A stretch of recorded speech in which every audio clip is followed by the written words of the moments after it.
This is Leaders, a podcast dedicated to exploring the best leaders this world has ever seen. So, what's the inspiration behind Leaders podcast?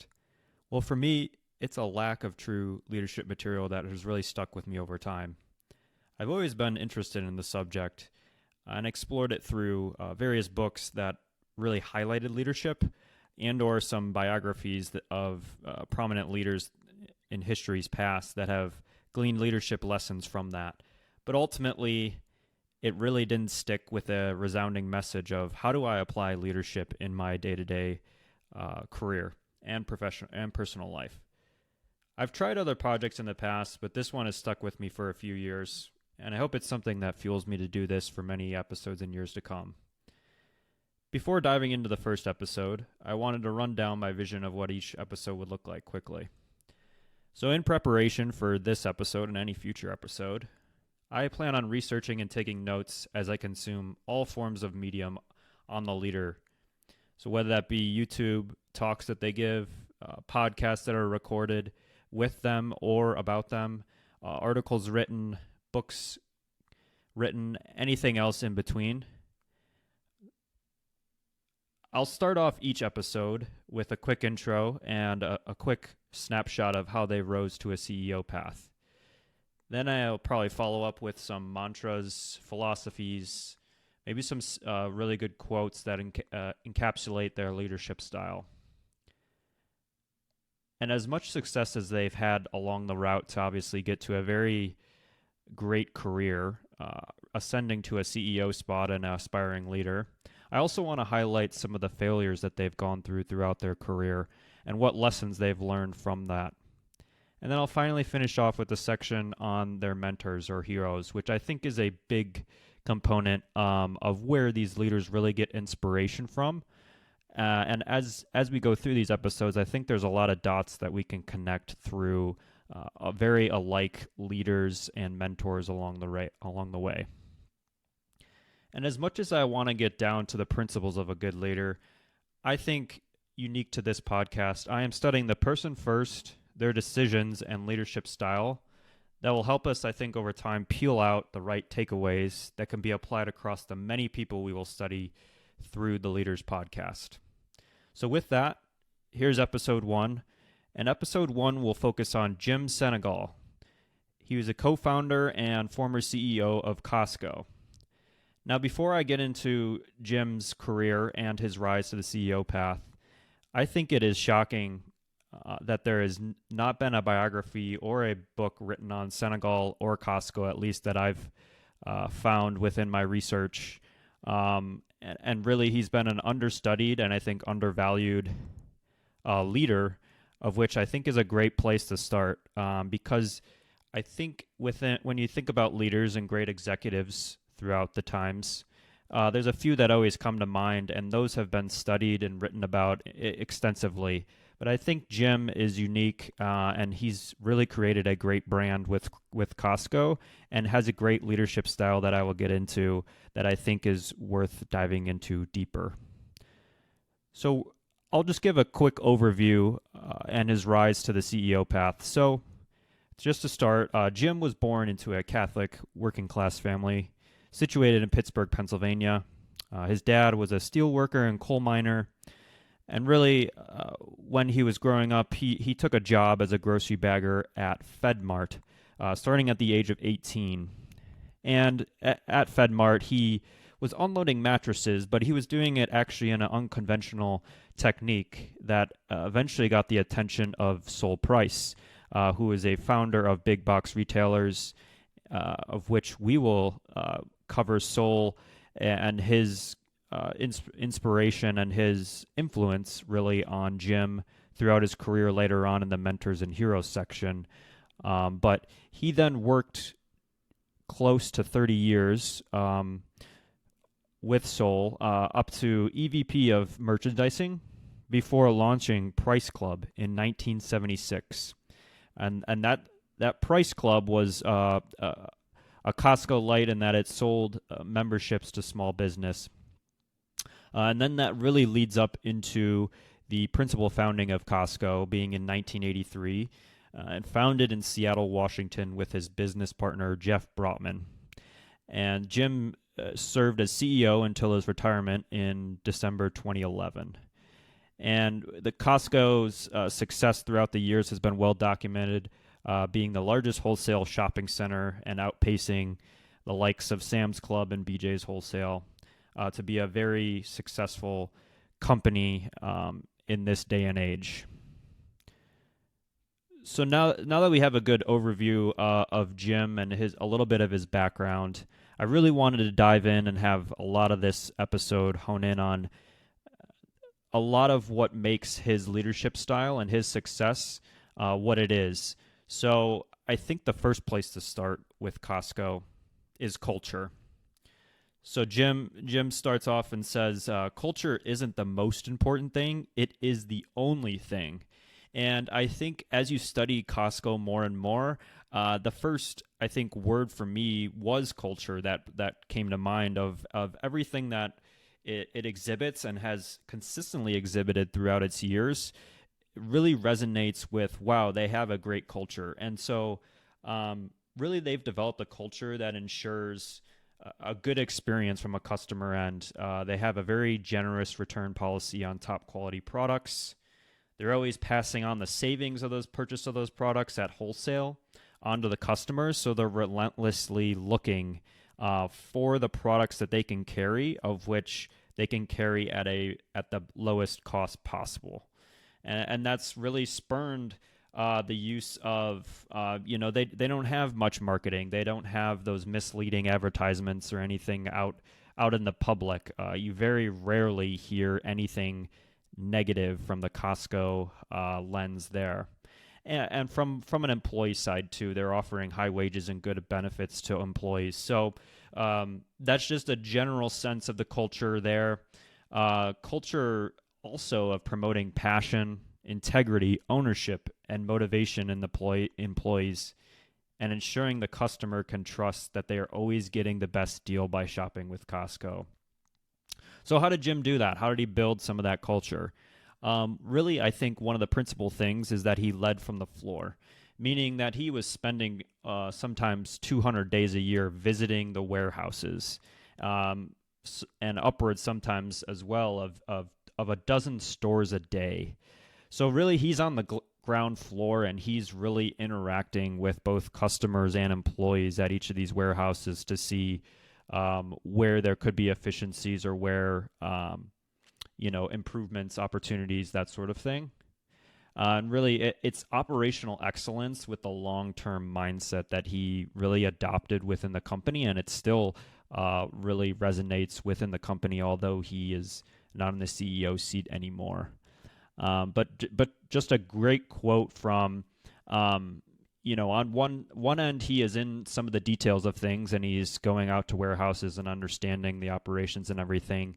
But on the other end, he's also very entrusting of his employees, and I think this quote kind of captures that. So the biggest mistake any boss can make is running around and doing everything yourself. If you haven't learned to delegate, you haven't learned a valuable lesson. If I could stock every shelf, ring every register, buy every product, and push every cart, I would.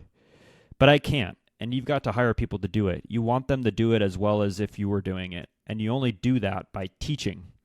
So Jim always has a very strong emphasis on teaching, and he's been a great teacher over the years as CEO, and really have a sustainable management practice and structure to allow for that. So a lot of those progressive management practices that he's adopted and instilled into the company enables low employee turnover and high productivity. So a lot of the stores that he's opening and expanding to throughout the U.S. as well as globally now, they are hyper efficient and they get heavy traffic, and they have really great employees and high productivity because of that. So he really, from a management and leadership sense, he's managing the company in a humble way. He's always maintaining kind of an open door policy that is encouraging collaboration. He's known for, through employee stories, answering his own phone, regularly interacting with the customers. And then the customers build the reputation for him through positive customer service that they have. And he really hones in, and this is on his name tag too, but he's saying we're going to be a company that's on a first name basis with everyone. So again, just reemphasizing that really customer service and oriented type of organization that he wants to do. And then he has another quote here as well, actually, that's Wall Street is in the business of making money between now and next Tuesday. We're in the business of building an organization, an institution that we hope will be here 50 years from now. Again, back to that long-term mindset. His secret is building a successful retail business is more of disciplined cost cutting while making a profit. Because a lot of the competition can go out there and really be the lowest price out there, but how can you make a sustainable profit through that? And he's really instilled a lot of different principles that allow for the retail business to be a really good one for Costco. Just a few other kind of characteristics I think that stand out from the research on Jim himself that makes him an exceptional leader, I think, are sociability and extroversion. So again, really having that open door policy, and instead of occupying a corner office that many executives do, he worked from a desk in an open space. He answered his own phone. He was always willing to kind of answer those employee questions and concerns. So really outgoing and really, really there and available for anyone that wanted to speak to him. And as well as he also appeared to have a unique insight into those employee needs and concerns. So one story comes to mind here is when Costco had to raise healthcare premiums to avoid missing its earnings estimate because of increased cost. Initially, Jim opposed the change at first, but then he promised employees that their expenses would not be over 10% of the cost and added more stock to their 401k plans. And this was in 2008, mind you, too. So obviously a very rough time. But there's this continuing theme of a lot of the different key micro as well as macro decisions that he's making are reflective of going back to those values and the culture that he wants to instill. So there's just extreme, I think, consistency with him as a leader through the actions that he puts into there as well. So, he's very conscientious throughout his career as well. He spent 30 years in the retail business before he opened Costco. And he's always very thorough and wanting to gather as much information as possible to make those decisions. So whether that be visiting those stores or talking to employees or customers, he was very good at information gathering before he was kind of making a key business decision in regards to that. And then as I go back a little bit, I guess, to him visiting a lot of the stores and warehouses throughout his career, I think you see, and as I've studied actually a few other retail leaders, of which I'm sure we'll do, an episode maybe on Sam Walton and a few other of those retail leaders, you really do see a commonality in this store visiting practice as being common amongst the best retail leaders. Whether that be Walmart with Walton, Amazon with Bezos, and then Home Depot comes to mind as well, of all the founders of those companies and the CEOs that had very successful years were visiting the stores. They weren't in their offices and getting the information from other key executives. They were getting it directly from the sources that were doing some of the work. So I think that's a common theme, at least particularly in this retail business and maybe some other businesses that we'll study here. But I think that's really important to note. And then when it comes to skills, so, from the leadership end, there's the key qualities that Jim is exhibiting day in, day out. In terms of skills, too, I think his human skills with empathy, listening, as well as interpersonal communication, obviously shown through with when he talks about the company, when other people that have either been customers of Costco or suppliers of Costco or employees of Costco, frankly, they always have a consistent theme of how he was able to really communicate well and use actually some storytelling techniques to inspire employees and connect with them. So one of his common things that goes into that is this idea that if you have good people and then they have good jobs and then they have good pay and benefits, those people then have really great careers. And when the people that are driving the organizations have great careers, then good things happen. So he really likes to hone in on a lot of those aspects, and has it build upon each other as they get bigger and bigger. They also really value from more, again, employee-wise, is to promote from within. So they will very rarely, I think, hire from externally. I think the current CEO has actually worked his way up from a Costco end as well. So that really speaks to valuing the employees throughout not only the few years that they're there, but maybe multi-years. And that also speaks to the bottom line in terms of they were spending 70 cents of every dollar on their people in some form or fashion. And then from an operational mission, really, and this goes back to a lot of the business principles that he's been able to instill, is really striving to bring goods and services to market at the lowest possible price. And he really had an unnerving discipline for cost control. So a very kind of infamous story, which happened, I think, in the last few years here, is that the current CEO, I think Craig Genelec is his name, he asked if he would raise the price of a hot dog, which which is infamous in the Costco stores at being $1.50 with a hot dog and a soda beverage as a deal, and that has been that way for the longest time. Of which Jim, in response to that, said he would.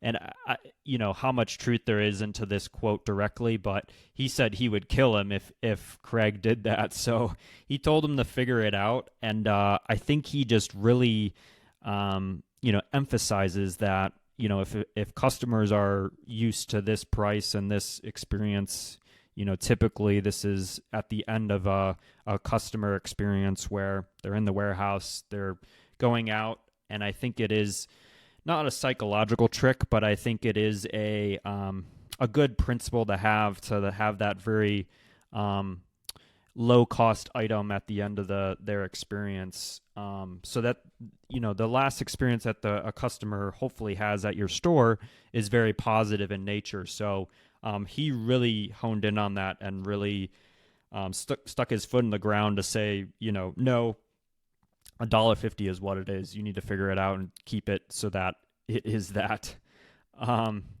So the code of ethics that Jim has instilled as well is to obey the law, take care of the customers, employees, respect the suppliers, and reward the shareholders.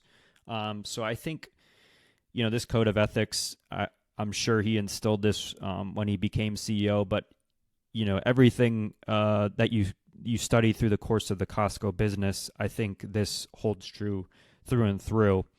And Jim, while he's, continually adopting and instilling a lot of these principles, he's also living and breathing Costco. And one example that would show that is, he's not wearing a flashy suit or anything. He's wearing a $17 dress shirt that is sold at Costco. So he's living and breathing the brand, and he truly thinks that $17 dress shirt is the high quality and all of that he really needs to wear in regards to that. So as we kind of wrap up a little bit from kind of honing in on the leadership styles, some of the culture principles that he's instilled, I just want to end this section a little bit with a quote on leadership that he had. And this is, I think, going back to the start of this section, and the quote kind of ties in there as well. But it says, if you're a manager, teaching is 90% of your job. There's only one reason you hire someone, and that's because you can't do everything yourself. If you're not prepared to teach, you just don't get it. And if you hire well, and if you teach well, those people wind up doing the job better than you would have done it anyway. Our managers understand that, and I think that's a major reason for the success of our company. So I think that's a great quote to wrap up on that leadership style section there. Um, Now we'll go into, as much success as they've had. There are some failures along the way. And any founder and any CEO that goes through, um, true growth and success is also going to have some failures and challenges along the way. So while I kind of struggled a little bit, to find a lot of different examples where Costco and or Jim had some key failures along the way, I think when he was first starting Costco, the idea was to go into the Midwest in the late 1980s. And so they opened a few stores there. And what ended up happening with that was having to close down those stores and re entering at a later time. So there were some lessons learned, obviously, as to timing and the region and what was going on there, maybe that just didn't make sense at the time. And they had to kind of revisit that. And now in the Midwest, at least from my personal experience as well, they're very successful in the region now. So, and then one other kind of after that late 1980s, if we go into the early 90s, in 1993, when growing competition threatened both Price Club and Costco, Jim was invited to a partial merger. The two companies entered into a partial merger just after Price's earnings dropped to 40%. The new company, named Price Costco Inc., focused heavily on international expansion, opening stores in Mexico, South Korea, and England. But then, despite best efforts to kind of recover a lot of those losses, the sales continued to drop. And Robert Price and Jim had different opinions regarding company direction and recovery policies. So then, shortly thereafter, the year basically after that happens, the breakup was formally announced in 1994. And so Price's breakaway company was named as Price Enterprises. And then Jim still continued to manage Price Costco Inc. So, that just speaks to, I think, as you study businesses and there's always the lever of growth through mergers and acquisitions.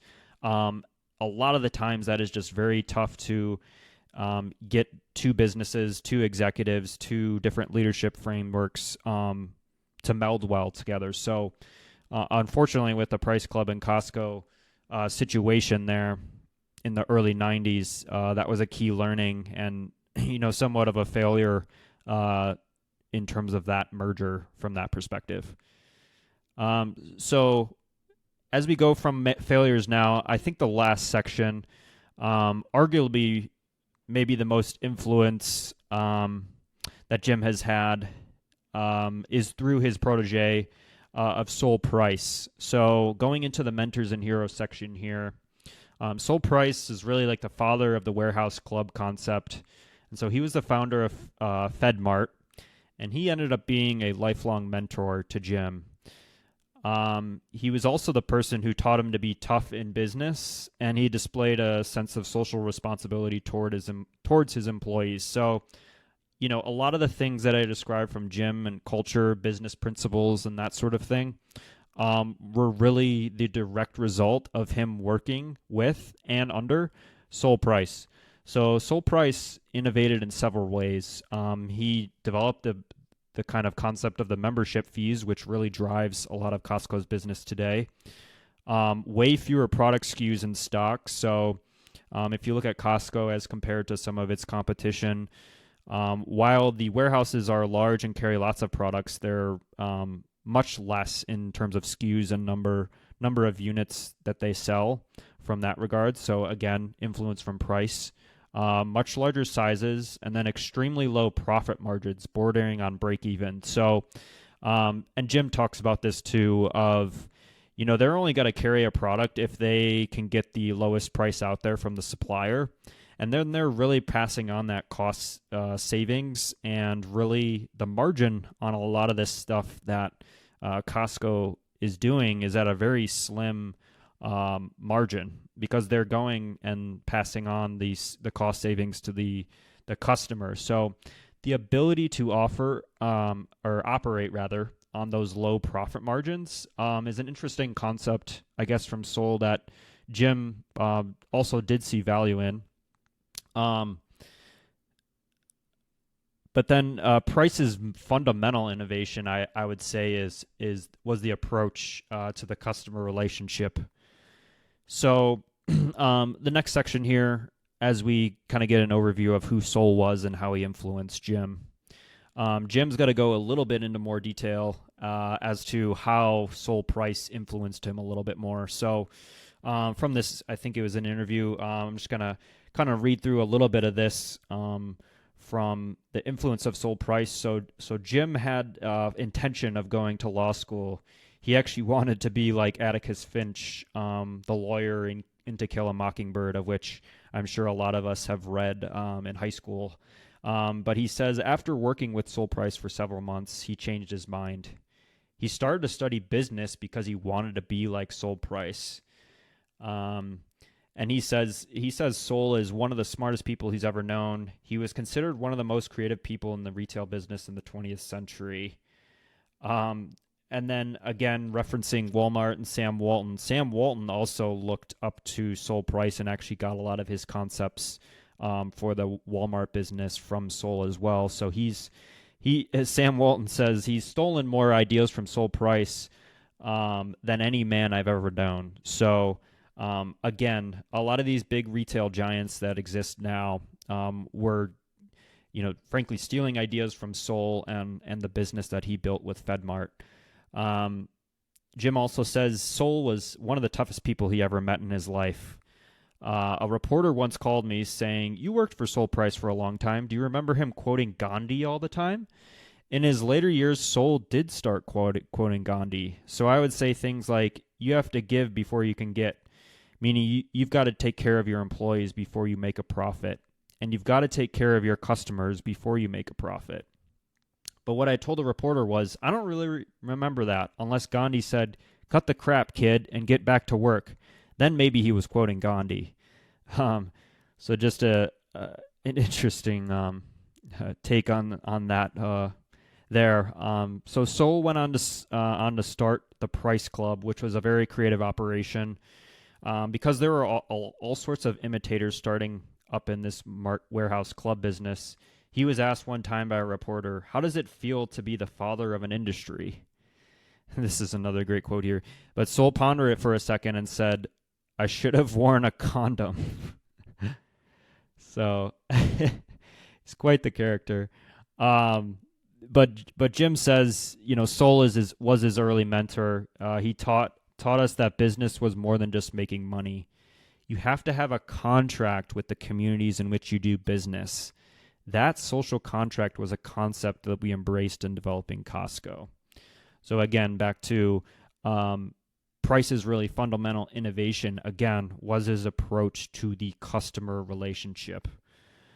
And then just to end a little bit here, because we had a lot of former FedMart and Price Club people working for us, we understood the concepts that Sol Price had taught us.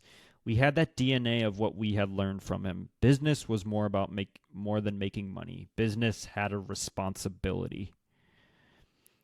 So in this way and many others, the life of Sol Price really reinforces and this will go into actually Charlie Munger, who actually has a philosophy and really looks upon Jim actually as one of someone to admire as well from a business sense. But Charlie's philosophy for living a more effective life is take a simple idea and take it seriously.